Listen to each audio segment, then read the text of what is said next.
Cuaderno 112 de Cristianisme y Justicia, Banco Mundial y Fondo Monetario Internacional. Una ayuda para los países pobres, a cargo de Marta Arias y José María Vera. Marta Arias es responsable de instituciones financieras internacionales y José María Vera es director del Departamento de Estudios de Intermón Oxfam. Primer apartado, Banco Mundial y Fondo Monetario Internacional. ¿Quiénes son y para qué sirven? El Banco Mundial y el Fondo Monetario Internacional, en adelante EBM y FMI, constituyen, junto con los bancos regionales de desarrollo, las denominadas instituciones financieras multilaterales. Ambas vieron la luz a un tiempo en julio de 1944 en una conferencia internacional sobre asuntos monetarios y financieros convocada por el presidente norteamericano Roosevelt en el complejo turístico de Bretton Woods. El objetivo de dicho encuentro era aprender del pasado tratando de evitar la reproducción de los errores de desgobierno económico cometidos tras la Primera Guerra Mundial, que, seguidos por la Gran Depresión y las políticas de empobrecer al vecino, habían generado un caldo de cultivo que tuvo mucho que ver con el estallido de la Segunda Gran Guerra. Se pretendía, en definitiva, crear un nuevo orden económico internacional, integrado por tres ejes principales: un nuevo sistema monetario y financiero, un marco regulador del comercio y unas condiciones para el crecimiento económico y el pleno empleo. A Bretton Woods llegaron dos propuestas principales defendidas respectivamente por Gran Bretaña, desarrolladas por el conocido economista Keynes, y los Estados Unidos. Ambas, por tanto, llegaban del lado de los vencedores de la guerra, pero indudablemente la posición de partida no estaba ni mucho menos equilibrada. Estados Unidos, el gran salvador de los países aliados, logró hacer prevalecer su posición de fuerza, imponiendo además el dólar americano como la moneda de referencia del nuevo sistema monetario. Un banco en lugar de un fondo en lugar de un banco. La diferencia es interesante. Frente a la propuesta de Keynes de crear un Banco Central Internacional, acompañado de un fondo de inversión para la reconstrucción tras la guerra, el resultado fue el inverso. Se creó un banco, el Banco Internacional de Reconstrucción y Fomento, o BIRF, origen del Banco Mundial, para apoyar la reconstrucción en Europa, y un fondo, el Fondo Monetario Internacional, para regular y supervisar el sistema monetario internacional. Una inversión de papeles que tendría consecuencias importantes para el futuro de ambas instituciones. La tercera propuesta de Keynes, la creación de una Organización Internacional de Comercio, sí obtuvo el respaldo de la conferencia, pero tardaría muchos años en llegar a materializarse en lo que hoy conocemos como Organización Mundial de Comercio, OMC. Unas funciones cambiantes. La función original del FMI de controlar el sistema monetario internacional se tambaleó con la crisis del dólar en 1973, año en que se derrumban las paridades fijas y se da paso a la flotación de monedas que se mantiene en la actualidad. A partir de ahí, el FMI se concentra en tres funciones principales: vigilancia y supervisión de las economías de los países miembros, asistencia técnica en cuestiones fiscales y monetarias, y asistencia financiera, apoyo a países con dificultades temporales en la balanza de pagos y o implantación de programas para el ajuste y la reforma económica. Por su parte, el Banco Mundial se estableció en primera instancia con el objetivo de crear las condiciones necesarias para respaldar la reconstrucción en Europa, propósito que fue boicoteado poco tiempo después por los propios Estados Unidos, al optar, en una actitud que vuelve a estar muy presente en la actualidad, por la ayuda unilateral a través del Plan Marshall. Este hecho, unido a la creciente demanda de financiación concesional por parte de los países más pobres, fue forjando la creciente inclinación del Banco Mundial hacia su configuración actual como agencia de desarrollo, tal y como se reconoce actualmente en su mandato de ayudar a los países a que reduzcan la pobreza, particularmente atendiendo a las dimensiones institucionales, estructurales y sociales. Composición y funcionamiento. Aunque hablamos en general del Banco Mundial como una sola institución, en realidad se trata de un grupo de organismos asociados que constituyen el denominado Grupo Banco Mundial. Además del BIRF, que en la actualidad se centra en el crédito para los países de renta más elevada, el grupo lo componen las siguientes instituciones: la Asociación Internacional de Fomento, AIF, que se centra en la concesión de crédito en condiciones más blandas a los países con renta per cápita anual inferior a $925. La Corporación Financiera Internacional, que presta su apoyo al sector privado en los países en desarrollo. El Organismo Multilateral de Garantía de Inversiones, OGMI, que proporciona garantías de inversión para proteger a las compañías que invierten en países de riesgo no comercial. El Centro Internacional para el Arreglo de Diferencias de Inversión, CIADI, que proporciona servicios de conciliación y arbitraje para resolver controversias entre gobiernos e inversores extranjeros. Por lo que respecta a su funcionamiento, este es similar en ambas instituciones. La propiedad formal de las mismas corresponde a los Estados miembros y la distribución de poderes se efectúa en función del capital desembolsado por los mismos. Dicho capital depende a su vez del tamaño de la economía del país, lo que significa que a pesar de que los países en desarrollo constituyen la mayoría numérica, la capacidad de decisión real se concentra en los países industrializados. Así, Estados Unidos tiene actualmente el 18% de los votos en el FMI, más que toda América Latina, Asia Meridional y África subsahariana juntas. En el Banco Mundial, el voto per cápita de los ciudadanos norteamericanos equivale a 38 votos, a 38 veces el voto de los ciudadanos chinos, y en su conjunto el G7 alcanza hasta el 45% de los votos. Por otra parte, el sistema de funcionamiento en sillas, la Asamblea General de ambas instituciones, se celebra tan solo una vez al año, mientras que las decisiones cotidianas se celebran en la denominada Junta de Gobernadores, en la que los países se tienen que agrupar para estar representados, diluye aún más la presencia de los países pobres, puesto que solo los más poderosos cuentan con una silla propia. Desaguja el siguiente párrafo. En el año 2000, los Estados Unidos, con 72 millones de habitantes, disponían del 16,5% de los votos en el BIRF, mientras que China, con 1.244 millones, solo contaba con el 2,8%, y 19 millones de árabes saudíes tenían el triple de votos que 164 millones de brasileños. En el Banco Mundial no se aplica el principio de igualdad de voto que rige en la mayor parte de organizaciones internacionales, por ejemplo, en la Asamblea General de Naciones Unidas. Segundo apartado. Banco y fondo en acción. Presencia e influencia en los países del sur. Durante los más de 50 años que han transcurrido desde la célebre conferencia en Bretton Woods, la economía internacional ha atravesado por cambios radicales. El mundo para el que se crearon el banco y el fondo ya no existe. Sin embargo, la influencia que ejercen desde sus cuarteles generales en Washington, D.C. es mayor que nunca, principalmente en los países en desarrollo. Banco y fondo como fuente de recursos. Como prestamistas de recursos financieros, ambas instituciones controlan miles de millones de dólares. Solo el Banco Mundial es el origen de aproximadamente el 60% de la financiación oficial multilateral a países en desarrollo. En la década de los 90 otorgó unos 22.000 millones de dólares anuales en todo tipo de operaciones.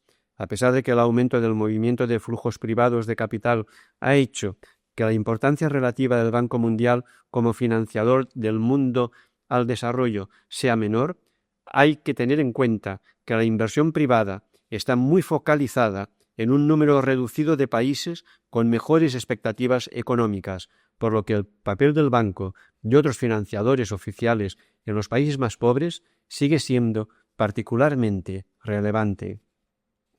En cuanto al FMI, en un principio, la asistencia financiera no estaba incluida, como hemos visto, entre sus principales funciones. Sin embargo, la remodelación de estas funciones a partir de 1973 y el estallido de la crisis de la deuda a principios de los años 80 impulsan la puesta en escena del FMI como un financiador de relieve para los países en desarrollo.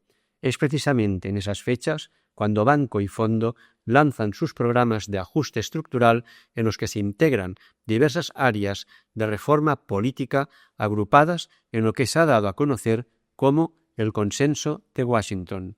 Los programas de ajuste condicionaban así la concesión de fondos a la implantación de severas medidas de disciplina fiscal, reorientación del gasto público, liberalización financiera y comercial, privatizaciones, promoción de la inversión extranjera, etc. El propósito establecido de dichos procesos era incrementar los ingresos gubernamentales en divisas mediante el aumento de las exportaciones y disminuir correlativamente el gasto público para sanear la economía nacional. Su papel como impulsores de políticas. A través de esta vía, el Banco y el Fondo han alcanzado una capacidad de influencia sobre la política económica y las estrategias de desarrollo de los países del sur que supera con mucho la relevancia de su financiación. En la actualidad, la mayoría de los países industrializados exigen el cumplimiento de las condiciones de los programas de ajuste como requisitos imprescindibles para proporcionar ayuda al desarrollo. Las posibilidades de los países más pobres y endeudados de recibir algún tipo de alivio de su deuda pasan igualmente por cumplir con estas imposiciones, una influencia que no se queda en el ámbito de las grandes cifras macroeconómicas o la capacidad de decisión política de los gobiernos, sino que tiene un impacto aún mayor sobre las condiciones de vida de cientos de millones de personas, muchos de los cuales ni siquiera han oído hablar de Bretton Woods. En efecto, los programas de ajuste no solo no han alcanzado el efecto esperado en materia de crecimiento económico y reequilibrio de las balanzas de pagos, sino que han generado una serie de costes sociales y medioambientales de dramáticas consecuencias para la población más pobre.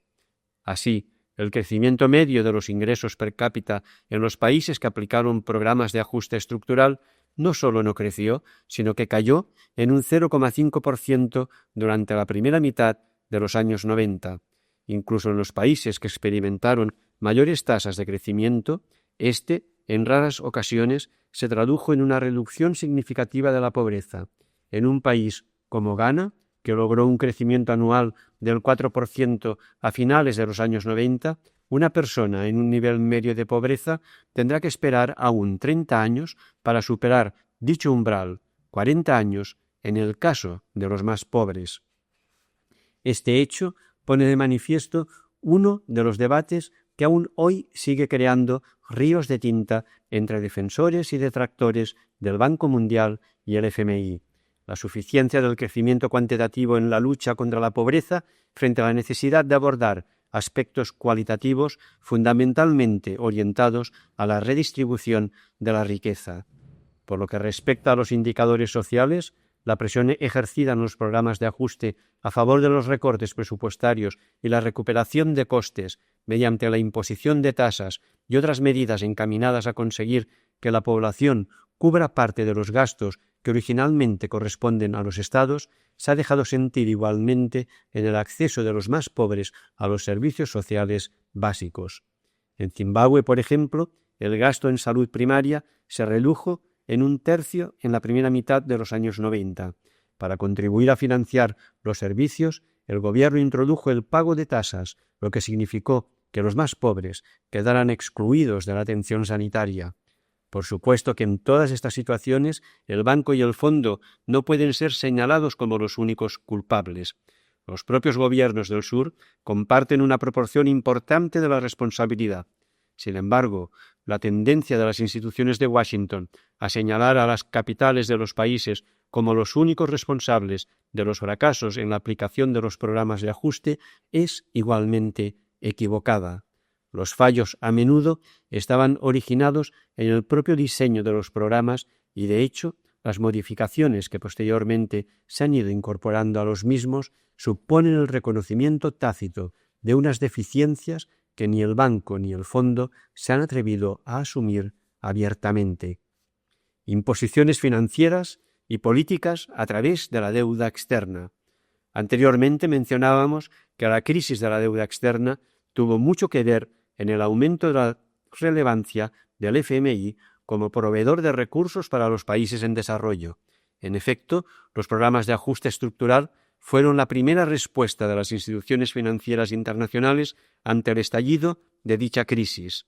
El banco y el fondo prestaban al país deudor los recursos necesarios para afrontar sus obligaciones de pago más inmediatas y, a cambio, éste se comprometía a poner la casa en orden y a generar más recursos con los que devolver los fondos recibidos.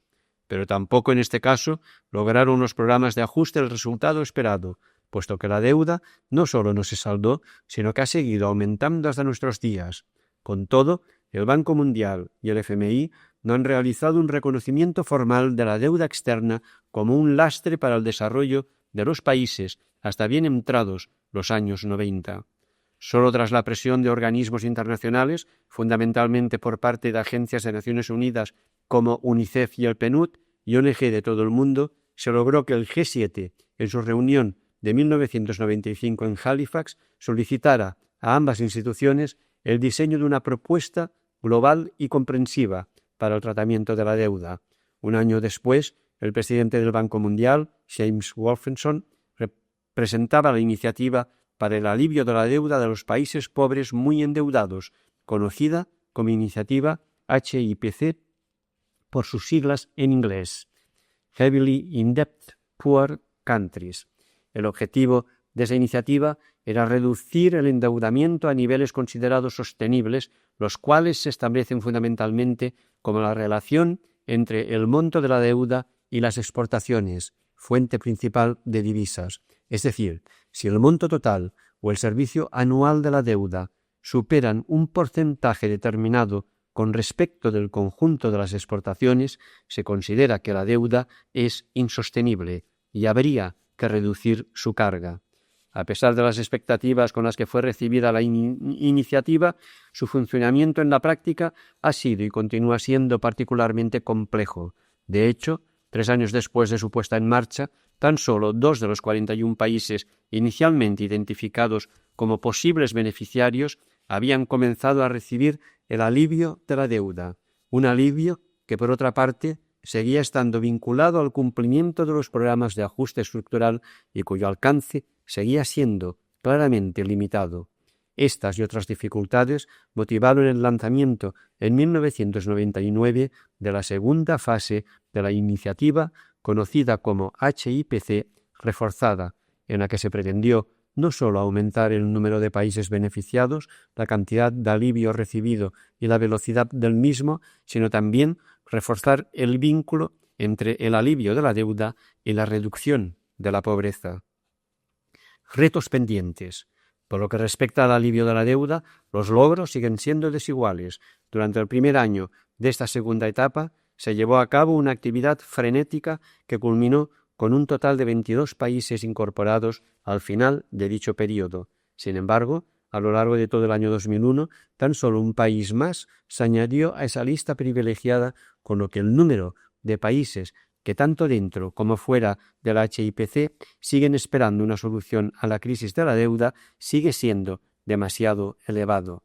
En la actualidad, organizaciones y campañas antideuda de todo el mundo siguen presionando al Banco Mundial y al Fondo Monetario Internacional exigiendo una solución definitiva al problema. Se reclama, en primer lugar, un cambio en la consideración de la sostenibilidad de la deuda. Según los procedimientos actuales, se calcula primero la disponibilidad de recursos para pagar la deuda y sólo con los recursos restantes se afrontan las necesidades de desarrollo humano del país. Pues bien, lo que se pide es un cambio de enfoque, según el cual, en primer lugar, se aseguren los recursos necesarios para alcanzar los objetivos de desarrollo y con el resto se atienda al servicio de la deuda correspondiente. Se pide también un cambio de las reglas del juego de tal manera que las instituciones acreedoras, organismos multilaterales y gobiernos no sean juez y parte en los procesos de alivio de la deuda, sino que se establezca un procedimiento justo y transparente para el arbitraje de la deuda. Finalmente, se reclama tanto a acreedores como a deudores la puesta en marcha de unos mecanismos diferentes de endeudamiento responsable, en función de los cuales se asegure un mejor uso de la financiación, una mayor implicación de distintos agentes en los países deudores y una revisión de las condiciones vinculadas a los préstamos. de José Antonio Sanahúja. El Banco Mundial no fue obviamente el causante único en la crisis de la deuda, pero fue un actor importante en el proceso de endeudamiento. Apoyó un modelo de crecimiento muy dependiente de la financiación externa, facilitó crédito a países con una situación financiera comprometida y alentó niveles de endeudamiento con predicciones económicas excesivamente optimistas. 3 meses antes del estallido de la crisis de la deuda, en agosto de 1982, el informe conjunto del FMI y el Banco Mundial sobre la economía mexicana pronosticaba altas tasas de crecimiento y señalaba que no había motivo de alarma a pesar de los elevados niveles de deuda en este país. Tercer apartado. Más allá de la financiación, el papel de los organismos financieros internacionales en el discurso internacional sobre el desarrollo. Además de su papel como financiadores y de su influencia directa sobre las políticas nacionales de los países pobres, el Banco Mundial y el Fondo Monetario Internacional constituyen una referencia indispensable en la teoría económica y los estudios sobre el desarrollo. Este hecho es particularmente significativo en el caso del Banco Mundial, que desde 1996 se autodenomina Banco del Conocimiento, en un esfuerzo declarado por incorporar una nueva visión que estimule la revolución del conocimiento en los países en desarrollo y actúe como un catalizador global para crear, compartir y aplicar la información necesaria para la reducción de la pobreza y el desarrollo económico. Para ello, el banco ha reforzado su actividad tanto interna, creando grupos temáticos, bases de datos y otras herramientas de análisis, como de puertas hacia afuera, incrementando la producción de informes de uso externo, participando en todo tipo de conferencias y sesiones de formación y reforzando su presencia en Internet. No se trata, sin embargo, de un esfuerzo nuevo, sino de un papel que se remonta al año 1978, cuando el banco comenzó a elaborar el Informe de Desarrollo Mundial, de publicación anual, que ejerce una enorme influencia sobre los debates y políticas de gobiernos e instituciones de todo el mundo. Resultan en este sentido muy esclarecedores los resultados de una encuesta que el propio banco encargó en 1999, en la que participaron 271 responsables políticos de 36 países en desarrollo y transición. El 84% de los entrevistados afirmó utilizar informes de análisis del Banco Mundial, institución que todos consideraban como su principal fuente de información entre un total de 17 organizaciones nacionales e internacionales. El potencial de esta posición privilegiada salta a la vista y ha levantado diversas suspicacias referidas no solo al monopolio informativo del banco, sino sobre todo a la objetividad e independencia de sus análisis y propuestas. La neutralidad puesta en duda. Así resulta particularmente interesante conocer experiencias como la del estudio de East Asian Miracle de 1993, inicialmente planteado por Japón para demostrar el efecto positivo de las intervenciones políticas públicas en el caso de la experiencia asiática. Tras un azaroso proceso interno de revisiones a distintos niveles, el documento que fue finalmente publicado era muy diferente de los borradores iniciales y, desde luego, estaba muy alejado de las expectativas japonesas. En particular, se eliminaron las conclusiones del estudio que pudieran desalentar las políticas de ajuste y se mantuvo el tono general del mismo firmemente anclado en el consenso de Washington. Este proceso de supervisión editorial, a través de las jerarquías del banco, constituye una de las vías por las que el Banco Mundial es capaz de mantener una línea de pensamiento unitaria y afecta igualmente a la publicación de artículos en prensa por parte de funcionarios del banco. Así, se han hecho públicos en los últimos meses algunos casos de trabajadores inmersos en procesos disciplinarios por no haber obtenido el correspondiente visto bueno del Departamento de Relaciones Externas del banco antes de publicar sus artículos. Ejemplos ilustres de esta presión política lo constituyen las dimisiones recientes de Joe Stiglitz y Ravi Kambur, respectivamente ex economista jefe del banco, Nobel de Economía 2001, y ex responsable del informe sobre desarrollo mundial. Ambas se debieron a divergencias de opinión con la línea dominante. De Stiglitz en Le Monde Diplomatique. El asunto del aluminio, intervención de intereses privados americanos para crear un cártel contra el aluminio ruso, puso de relieve que si existe un conflicto entre los principios y unos intereses privados determinados, Estados Unidos cede ante los intereses privados. Cuarto apartado. El Banco Mundial y el Fondo Monetario Internacional hoy. La trayectoria del FMI y el BM ha estado muy marcada por la personalidad y trayectoria de sus presidentes, director ejecutivo en el caso del FMI. En particular, la llegada de James Wolfensohn a la presidencia del Banco Mundial en 1995 marcó un cambio notable en esta institución y en alguna medida en la relación del banco con el FMI. Además de en otros ámbitos, entre los que destacan varios intentos de reorganización interna de éxito dudoso, este cambio se percibió en la prioridad dada al objetivo de lucha contra la pobreza como centro de la misión del banco. La realidad es que, durante su mandato, que en teoría durará hasta el 2005, el banco ha mantenido una fuerte orientación hacia el sector privado y un alineamiento notable con políticas económicas ortodoxas. Sin embargo, es cierto que la retórica de la pobreza ha penetrado en el banco con intensidad, fuerte carga demagógica y algunos cambios en la práctica que es justo reconocer. Dados los numerosos solapamientos que hay entre el banco y el FMI al aplicar programas, créditos y políticas, esta nueva tendencia en el banco ha marcado de alguna manera al FMI, aunque aquí los cambios en la práctica no han ocurrido en ningún caso debido en buena parte a la influencia extrema que el Departamento del Tesoro americano ejerce sobre el FMI. Más bien, se han reproducido conflictos ocultos y algunos públicos entre el fondo y los sectores más avanzados del banco, tanto en la definición de políticas como en su aplicación a casos concretos. Esta pretendida orientación a la lucha contra la pobreza se puede analizar desde varias perspectivas: cartera de proyectos, políticas sectoriales y de crédito, relación con el sector privado, etc. Hemos optado por ceñirnos en este cuaderno al impacto de esta orientación en las cruciales políticas económicas nacionales que el Banco y el Fondo promueven en los países en los que tienen más influencia, cuando aplican un inacabable abanico de condiciones antes de conceder su financiación. Lucha contra la pobreza en las políticas económicas nacionales.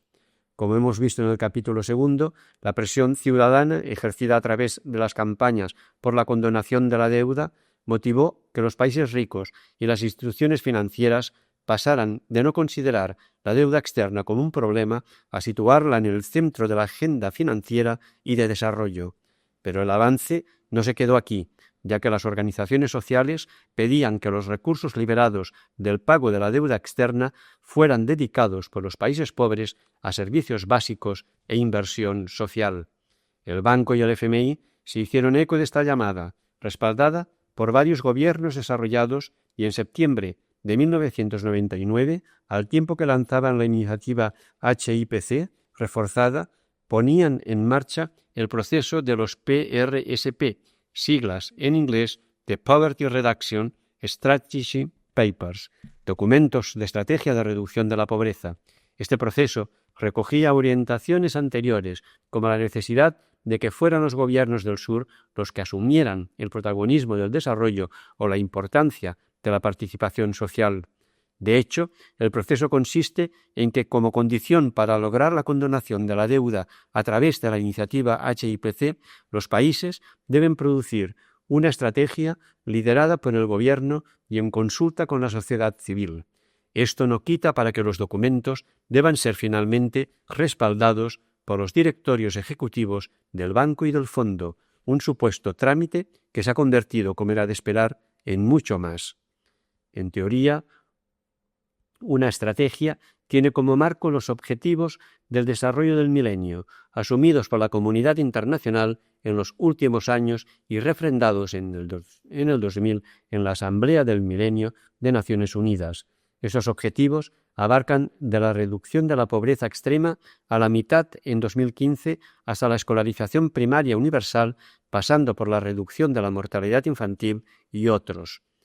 Una estrategia que debe concretar estos objetivos para el país en cuestión marcar un calendario, cuantificar su coste, fijar resultados e indicadores y explicar el origen de los fondos que utilizará en su financiación y las políticas que intervendrán en su consecución. Aunque surgido de la iniciativa HIPC, el proceso PRSP se constituye como un paraguas, ya que los objetivos de lucha contra la pobreza son los que el país define como plan nacional y para lograrlos cuenta con los recursos liberados del pago de la deuda, pero también con los de la ayuda oficial al desarrollo y con sus propios presupuestos nacionales. Es, por lo tanto, un documento de políticas que debería ayudar a marcar unos objetivos comunes para todos los agentes y facilitar la coherencia y la coordinación de las actuaciones orientadas a la lucha contra la pobreza. Al mismo tiempo que se lanzaba el proceso PRSP, promovido conjuntamente por el Banco y el Fondo, este último cambiaba el nombre de su principal herramienta política de trabajo e influencia con los países más pobres, el ESAF, o Servicio Reforzado de Ajuste Estructural. Pasaba a llamarse PRGF, Servicio para la Reducción de la Pobreza y el Crecimiento. Merece la pena fijarse en este cambio de siglas, ya que del denostado ajuste estructural se pasa en una pirueta retórica a la reducción de la pobreza, eso sí, con la afirmación nítida del crecimiento, por si alguien se atreve a dudar. En este caso, como veremos a continuación, se trata de un cambio puramente cosmético en cuanto a las medidas macroeconómicas, el mismo contenido, con el mismo envoltorio y tal vez, solo tal vez, con un lazo de distinto color. Un último factor a resaltar en la teoría de los PRSP y los PRGF es que, según el Banco y el Fondo, el primero actúa de paraguas principal y, por lo tanto, las políticas macroeconómicas contenidas en el PRGF, definido por el Fondo Monetario, con cada gobierno, deben ser consistentes con los objetivos de lucha contra la pobreza. Además, las medidas contenidas en el PRGF son también, en teoría, sujeto de discusión pública. Valoración de los PRSP, procesos desiguales. Oxfam Internacional está dando apoyo en varios países a organizaciones locales involucradas en el seguimiento del proceso PRSP. A su vez, utilizamos la experiencia en los países concretos para nutrir las valoraciones y propuestas que trasladamos al Banco y al Fondo en Washington y a nuestros propios gobiernos como accionistas de ambos. Intermon Oxfam lidera dentro del Grupo Oxfam Internacional el seguimiento de estos procesos en Bolivia, Chad, Nicaragua y Honduras. A pesar de que ha pasado poco tiempo, ya se han desarrollado más de 40 PRSP preliminares o finales, y es suficiente como para concluir que hasta ahora la teoría se ha quedado muy lejos de la práctica. Es cierto que los PRSP han abierto espacios y expectativas especialmente interesantes en países sobre todo africanos y asiáticos, algunos con una trayectoria lamentable en cuanto a apertura y diálogo con la sociedad civil. En muchos casos, ésta se encuentra sometida a una falta absoluta de libertades que ahoga su desarrollo. A esto se le añade el hecho de que normalmente las negociaciones entre banco, fondo y el gobierno de turno han sido llevadas en el mayor de los secretos y en demasiadas ocasiones con un alto nivel de imposición por parte de las instituciones financieras. Por lo tanto, es justo reconocer que ahora al menos existe la legitimidad para reclamar un espacio para la consulta con la sociedad y que éste, de alguna manera, está surgiendo. Sin embargo, la experiencia apunta a una participación marginal y poco significativa de la sociedad civil en cuanto a la influencia en el proceso. Las dinámicas de consulta se han desarrollado sin claridad sobre los objetivos y sin información transparente que a veces ni siquiera se traduce a la lengua de la población empobrecida. Un buen ejemplo es el borrador del PRSP de Nicaragua, que estaba disponible antes en inglés en Washington que en Managua.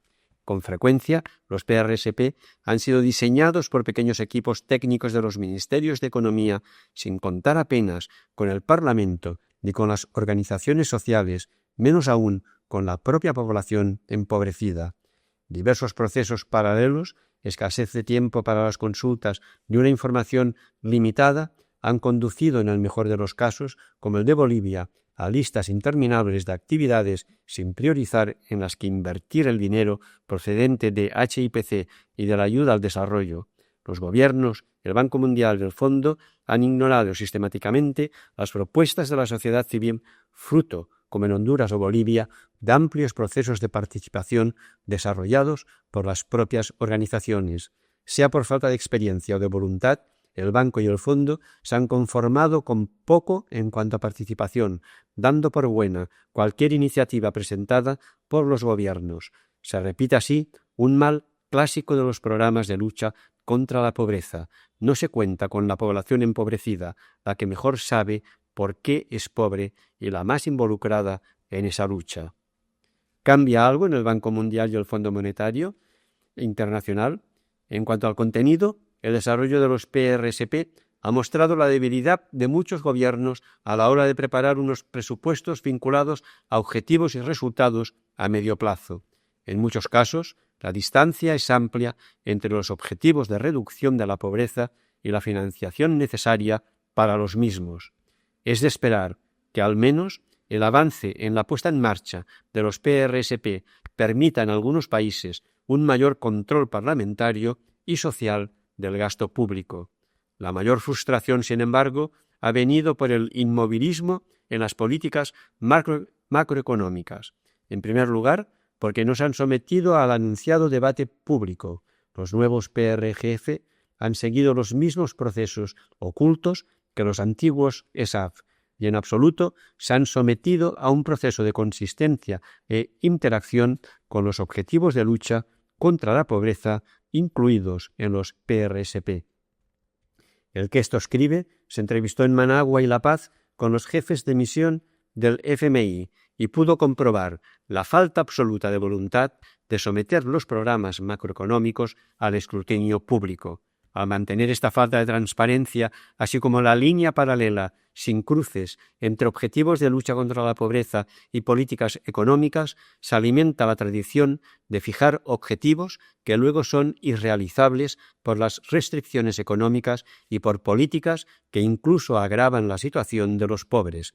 El riesgo es, por lo tanto, que los PRSP no pasen de ser una nueva forma de redes sociales, colchones en forma de programas asistenciales para paliar los efectos de unas políticas económicas desastrosas para la población empobrecida.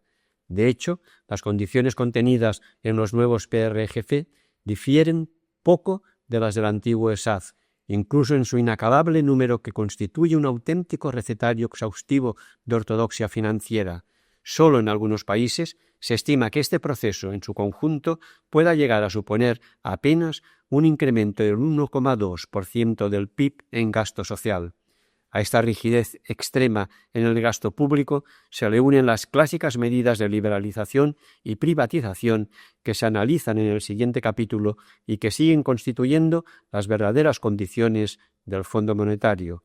Así, a Honduras no se le frenó en su avance por la iniciativa HIPC debido a que ignorara una propuesta alternativa de PRSP hecha por la sociedad civil o porque su estrategia de reducción de la pobreza fuera débil en sus objetivos. Sin embargo, sí se le amenazó con parar la condonación de deuda a través de HIPC si no finalizaba con diligencia la privatización de su sector eléctrico. Más allá del consenso de Washington. Como hemos indicado, desde Intermón Oxfam esperábamos que el proceso PRSP, incluyendo la nueva herramienta del fondo, pudiera suponer un paso significativo en el alejamiento del corsé que ha supuesto durante 20 años el llamado Consenso de Washington, un conjunto de recetas de política económica que repite los mantras de la estabilidad, la liberalización, la privatización y la desregulación, aplicado por igual a cualquier país del mundo bajo la influencia del Fondo Monetario y que orienta un crecimiento económico basado en la apertura comercial, el sector privado y la inserción en la economía global. Los efectos de estas políticas han sido desiguales, pero hay coincidencia al recorrer los países víctimas del mismo, en reconocer que han fracasado mayoritariamente a la hora de favorecer el crecimiento y que cuando éste se ha producido ha sido con una falta absoluta de equidad en su distribución. Al comprobar cómo su gobierno durante el proceso PRSP insistía en que el patrón actual de crecimiento sería la clave para la reducción de la pobreza, las ONG bolivianas indicaban que esta aproximación beneficiará a los grupos sociales ligados con el capital transnacional, mientras que los efectos negativos de estas políticas los sufren y los pagan la amplia mayoría de la población boliviana. Si la desigualdad extrema es un problema en Bolivia, el PRSP del gobierno no hace nada para encararla a través de cambios orientados a una mayor redistribución del ingreso. Ante la simplificación, los que critican a los críticos del consenso de Washington les acusan de querer volver a los estados cerrados, con déficits galopantes e hiperinflacionarios.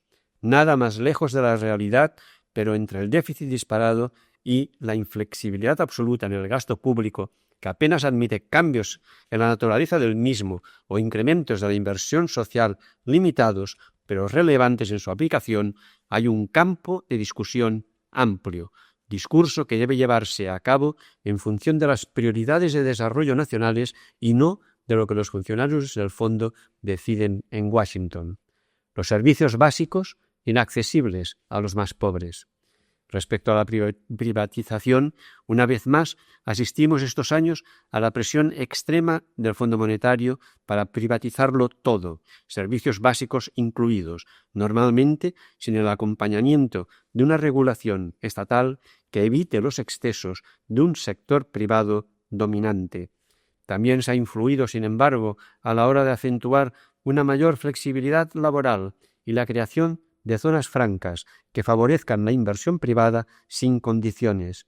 En países donde la recaudación fiscal es marginal, no han sido precisamente los impuestos una de las áreas más atendidas por los paquetes estándar del Fondo Monetario, aunque cuando lo hace apunta hacia impuestos regresivos como el IVA respecto a otros como los de renta o sociedades. A la lista de recetas macroeconómicas le siguió durante los años 90 una serie de reformas sectoriales impulsadas en este caso más bien por el Banco Mundial y los bancos regionales en sectores concretos.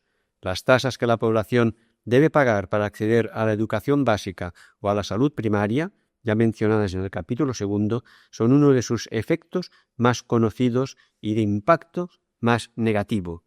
A pesar de que recientemente el banco ha mostrado por primera vez su inquietud por los efectos de las tasas en la educación, el hecho es que la privatización en la provisión de los servicios y la descentralización a regiones y municipios sin transferir al tiempo los recursos necesarios han acentuado la presión sobre las familias más pobres, con la consecuencia de dejar a más niños y sobre todo a niñas fuera de la escuela.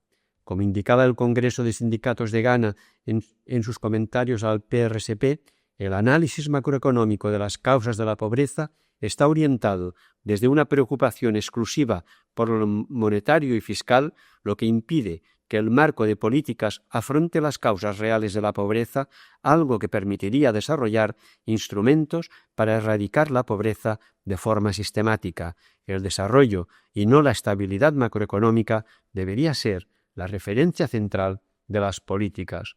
Esto puede suponer que el gobierno debe desarrollar una mezcla de medidas que no se ajustan a las políticas neoliberales tradicionales que Ghana y otros países africanos han estado siguiendo durante los últimos 20 años, lo que quiere decir que las políticas económicas deben evitar la privatización doctrinaria como la ya planificada del agua y la electricidad, la liberalización sin control y la eliminación indiscriminada de subsidios. Debería haber una aplicación creativa de la liberalización y la intervención dirigidas a liberar las energías emprendedoras de la población. Hay un debate abierto sobre hasta qué punto las presiones externas en el norte y en el sur y la conciencia de fracaso en sus objetivos han llevado al Banco y al Fondo Monetario a abandonar el consenso de Washington de forma estricta y a contaminarlo con otras medidas que harían de balance al enfoque neoliberal exclusivo y que derivarían en un consenso revisado, Williamson, 1996. Entre dichas medidas, un mayor énfasis en la protección del gasto social, la regulación pública, sobre todo del sector financiero, los mercados regionales y la generación de oportunidades para la población empobrecida a través de la inversión productiva y el acceso a recursos. Sin duda, la retórica apunta en esta dirección, pero el repaso a varios programas, PRGF del Fondo Monetario y la salida ya mencionada de Cambur del Banco Mundial por defender este enfoque en el Informe de Desarrollo Mundial, no permiten abrigar grandes expectativas de cambio efectivo, y es que la burocracia funcionaria del Fondo y el Departamento del Tesoro son los primeros que deben ser contentados. Quinto apartado. Liberaliza que algo queda. Los procesos de liberalización comercial y de capitales. Hoy en día, la apertura, entre comillas, se ha convertido en el dogma de la política comercial, aunque la Organización Mundial del Comercio, OMC, es vista como la gran protagonista de la liberalización comercial en el mundo. Quienes asumen la responsabilidad de apretar a los países en desarrollo para que abran sus fronteras a las importaciones y orienten sus economías a la exportación son el Banco Mundial y especialmente el Fondo Monetario Internacional. Además, las políticas de liberalización vienen normalmente acompañadas de la eliminación radical de subsidios a la producción.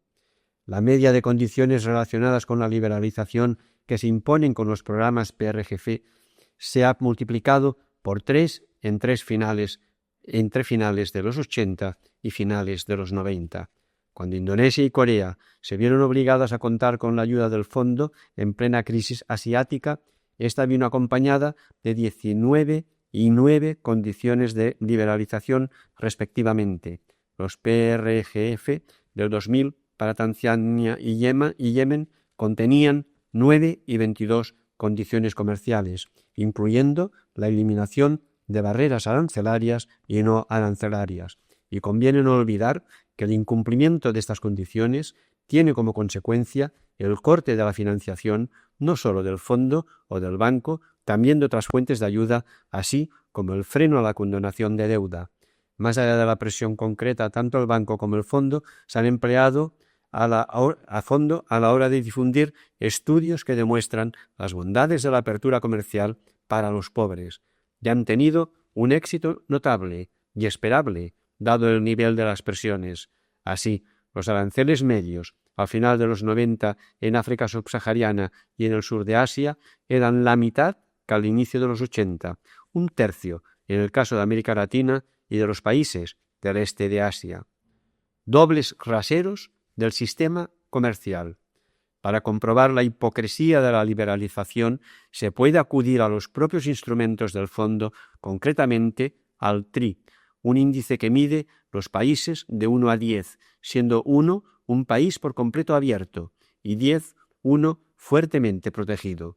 Pues bien, usando este índice se puede comprobar que muchos países en desarrollo están más abiertos que los países desarrollados. Así, Mozambique, Zambia o Mali y hasta 16 países de África subsahariana han liberalizado más que la Unión Europea.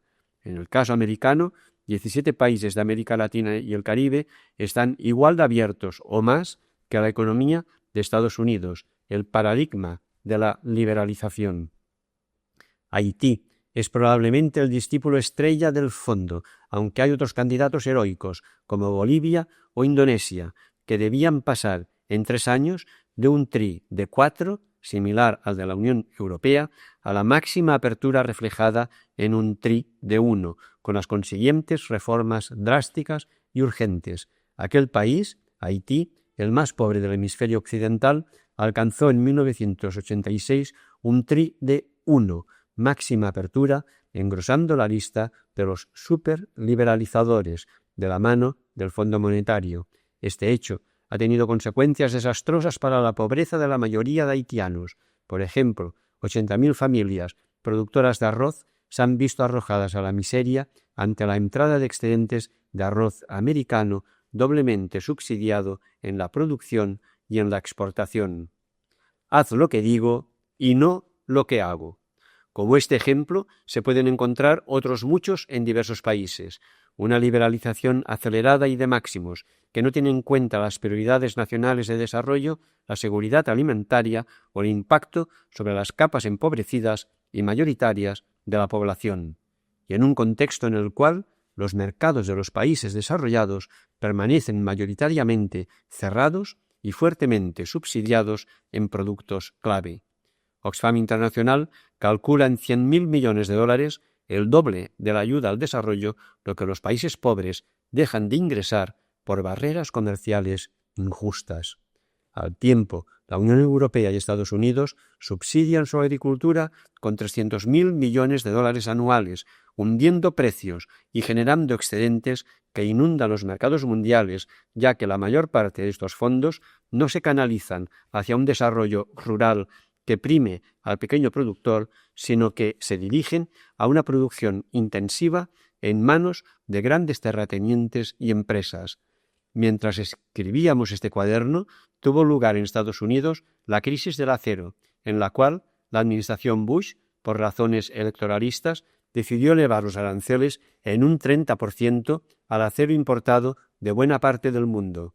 Parece que se está a favor del libre mercado los lunes, miércoles y viernes, pero los martes y jueves, cuando afecta a los intereses nacionales, el proteccionismo brilla con esplendor incontestable.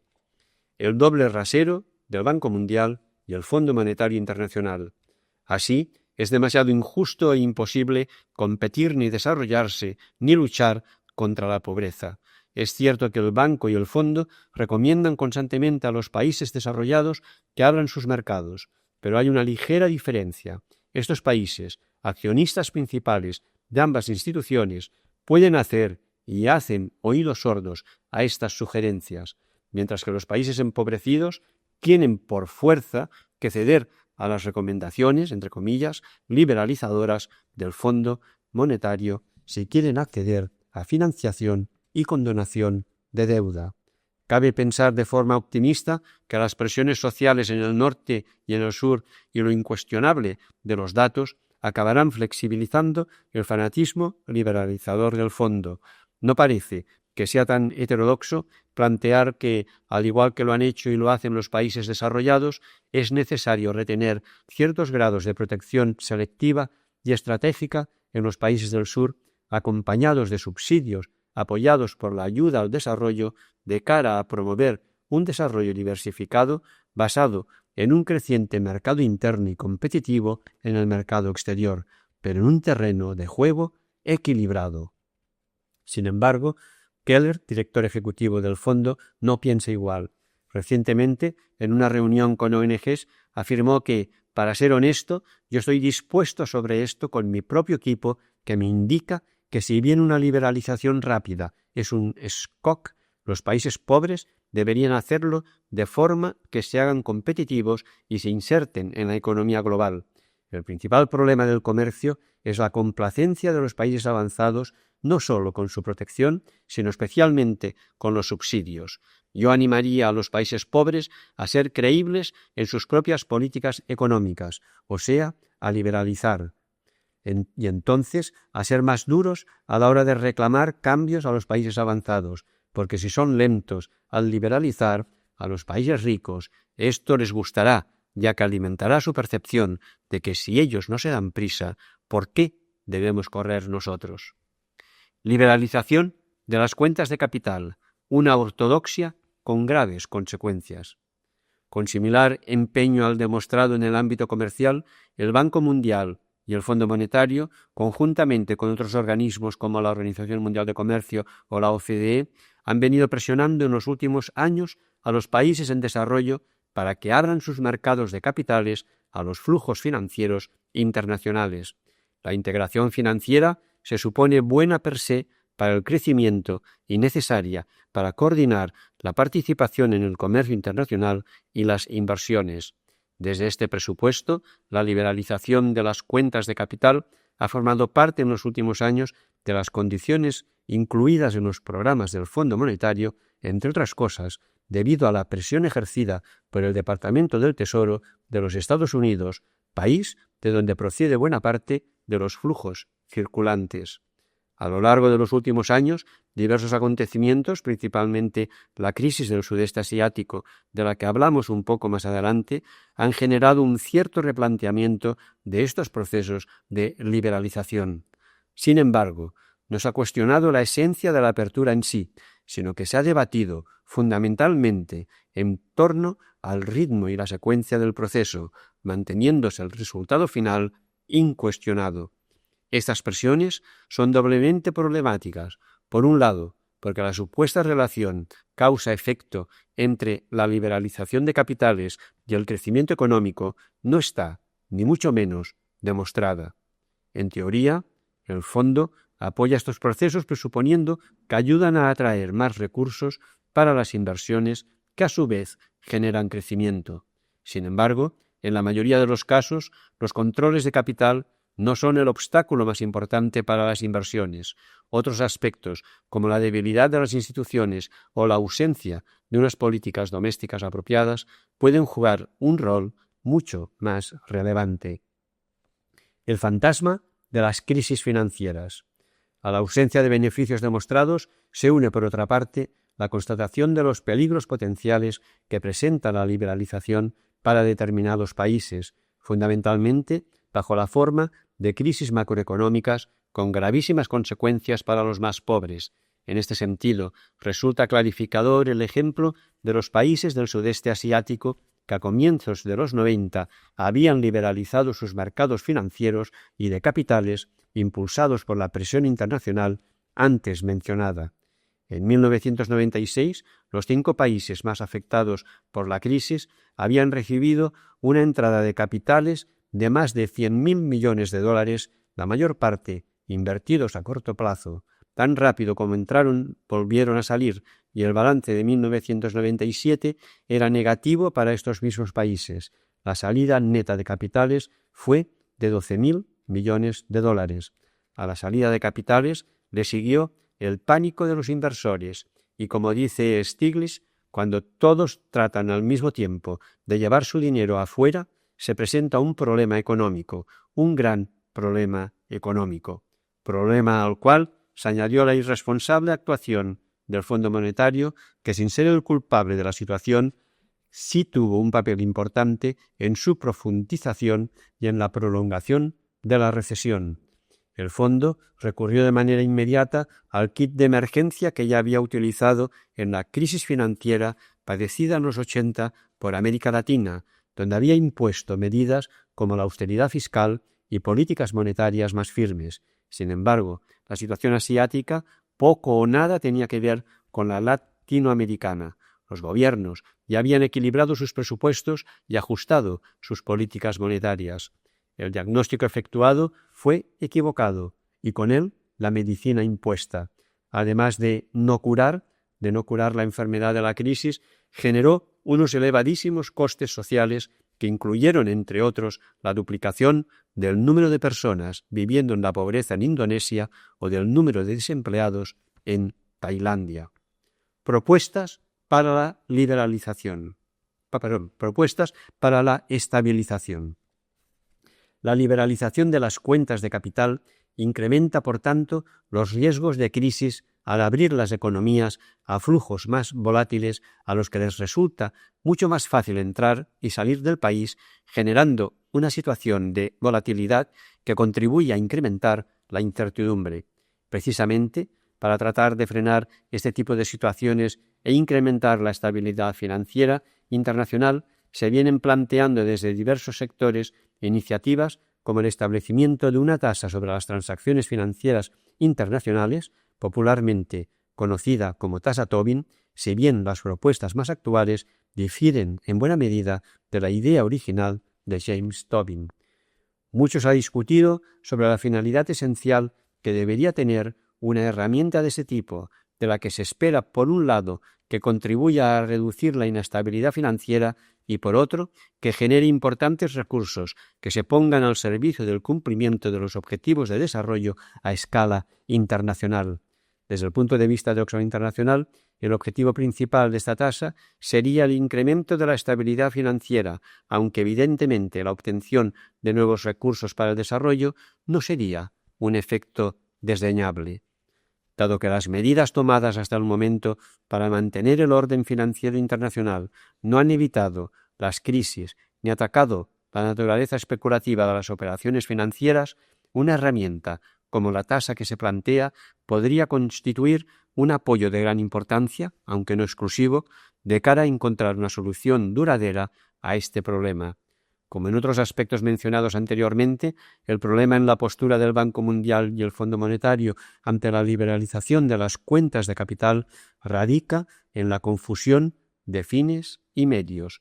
El fin último es la erradicación de la pobreza y la liberalización puede ser o no una herramienta útil para conseguirla, pero entendida como fin en sí mismo puede no tener ningún efecto positivo para los más pobres o, en el peor de los casos, puede tener consecuencias devastadoras. Otro problema recurrente en la actuación de los organismos financieros internacionales consiste en la aplicación de una plantilla única para todos los casos, negando la importancia de las condiciones nacionales específicas y el papel que las autoridades correspondientes pueden jugar en un momento dado. En este sentido, resulta fundamental que los países retengan la opción de hacer uso de los controles de capital en el marco de una política macroeconómica estructurada. El establecimiento de una serie de normas y estándares a nivel nacional debe basarse en investigaciones específicas sobre sus niveles particulares de desarrollo financiero y económico y no imponerse desde el exterior sobre la base de un modelo que ya no existe o simplemente no resulta exportable. De San Aguja, China se menciona en numerosos textos del banco como el país que más éxitos ha alcanzado en la reducción de la pobreza en los últimos 30 años, pero ese país, que no se vio sometido a la condicionalidad del Fondo Monetario y el Banco Mundial, no ha aplicado las políticas ortodoxas de ajuste de estos organismos. Al contrario, Rusia, que sí las aplicó, se ha hundido en un abismo del que va a ser muy difícil salir. Sexto apartado. Los ataques por la derecha, el informe Meltzer y la posición de Estados Unidos. Es fácil caer en el error de que el Banco Mundial y el Fondo Monetario Internacional son hoy el paradigma extremo de la ideología ultraliberal. Indudablemente ha contribuido en gran medida a su expansión, pero la presión pública en el norte y en el sur y la conciencia de fracaso en un buen número de sus proyectos y políticas le han llevado a una cierta evolución de resultados desiguales, como hemos analizado en los puntos anteriores. Sin embargo, este hecho se ha producido al mismo tiempo que se da una mayor involución en Estados Unidos, acentuada en la nueva legislatura Bush a través de ese aislacionismo que, entre otras cosas, no necesita de instituciones multilaterales. Los inicios de la preocupación norteamericana. En el caso particular del Banco Mundial, los ataques empezaron ya a finales del mandato de Clinton. Así, el último secretario del Tesoro norteamericano, Larry Summers, afirmaba ante los directores de país del banco en mayo de 2001 que «estoy preocupado por la tendencia del banco a poner el énfasis en el empoderamiento y la participación en lugar de en la aproximación económica, lo cual está conduciendo a un énfasis menor en el elemento analítico del trabajo del banco». Estas acusaciones moderadas se han endurecido con la administración Bush. Paul O'Neill, secretario del Tesoro, expresaba en el New York Times el 21 de febrero del 2001 su frustración por la dificultad de cambiar el Banco Mundial, que ha fallado en su objetivo de aliviar la pobreza. El informe Meltzer, paradigma de la crítica conservadora. La artillería y la base ideológica para la crítica al Banco Mundial y de alguna manera a los bancos regionales y al Fondo Monetario la ha dado el informe Meltzer, preparado por el académico conservador Alan Meltzer para el Congreso de los Estados Unidos. Un primer informe fue presentado en el 2000 y el siguiente, un año después, en marzo del 2001. El informe ataca con fuerza al banco, usando sus propios datos para afirmar que se trata de una institución cara, ineficiente, ineficaz, burocrática y que carece de objetivos claros. Meltzer se adentra por la organización interna del banco para arremeter contra su presidente, la diversidad de planes y objetivos establecidos, la falta de impacto de los proyectos y los déficits en la evaluación. Específicamente, el informe critica el acercamiento del banco a las ONGs y las organizaciones sociales en general, al concluir que el banco afirma respetar la autonomía local, pero selecciona los proyectos en función de las opiniones de las no electas ONGs. No se alcanzará el objetivo de mejorar la calidad de vida y la democracia mientras que los programas se escojan por el banco junto con las ONGs. Es bastante probable que este informe y sus repercusiones políticas le hayan dado a la presidencia del banco más quebraderos de cabeza que todas las manifestaciones frente a su sede. Meltzer, finalmente, realiza una serie de propuestas de cambio, algunas razonables sobre el papel, de cara a una mejora en la gestión. Sin embargo, en otras se puede atisbar el intento de limitar el papel del Banco Mundial en el futuro. Entre estas propuestas intencionadas se cuenta la salida del banco de los países de Asia y América Latina y de los países con renta mayor de $4.000. ¿Préstamos o donaciones? El debate que no cesa. Sin embargo, es probable que la propuesta más notoria y debatida ha sido la de pasar de préstamos a donaciones en buena parte de la asistencia del banco a los países más pobres. En el camino a la conferencia de Monterrey, Bush ganó varios enteros en popularidad solidaria al proponer el paso del 50% de los créditos de la AIF, la ventanilla blanda del banco, a donaciones. La propuesta vende entre comillas, ya que se presenta como forma de evitar el sobreendeudamiento y permite financiar programas en países con gobiernos en extremo corruptos, ya que se pueden ejecutar los programas directamente a través de contratistas sin contar con el gobierno. Las donaciones parecen además la forma más razonable de dar asistencia para servicios sociales como la educación que no tienen un retorno comercial. Esta propuesta venía acompañada en el informe Meltzer de otra consistente en retrasar los pagos y subvencionar el interés de los créditos concedidos a aquellos países que se comprometieran seriamente con reformas institucionales. Bush fue sumamente duro con los críticos de estas propuestas, acusándoles de insolidarios, y es cierto que de llevarse a cabo tendría ventajas notables, como ha reconocido Oxfam Internacional al sugerir, si no un 50%, sí entre un 20 y un 30% de créditos convertidos en donaciones. Pero la propuesta Meltzer es por sí sola perversa. El paso acelerado a donaciones y la subvención mayor de los créditos dejaría al banco sin capital en un decenio. ¿Qué pasaría entonces? Ya no estaría Bush en el poder. ¿Estaría su sustituto más interesado que él en acudir al rescate financiero del Banco Mundial con una ingente cantidad de recursos? El hecho es que Estados Unidos es el último donante mundial de ayuda con un miserable 0,1% de su PIB y que cada reposición de fondos al Banco Mundial por cuantías muy menores de las necesarias en caso de avanzar hacia las donaciones origina un fortísimo debate en las instituciones americanas. A pesar de haber anunciado en Monterrey un incremento de la ayuda al desarrollo americana, en ningún momento la administración Bush ha ligado esta propuesta del informe Meltzer con un incremento paralelo y equivalente de aportaciones frescas de fondos al Banco Mundial. La posición esgrimida por Oxfam Internacional apunta a promover más donaciones en vez de créditos a los países más pobres, pero siempre acompañadas de nueva financiación para el Banco Mundial. ¿Por qué si no? En su esencia, la propuesta de Meltzer es una forma vendible de hacer morir al banco en 10 o 15 años, que es lo que la derecha republicana desea desde hace tiempo. Séptimo apartado. Conclusiones. Como decíamos al iniciar este cuaderno, el mundo para el que fueron creados el Banco Mundial y el Fondo Monetario Internacional ya no existe. En cierta medida, ambas instituciones han demostrado una capacidad extraordinaria de cambio.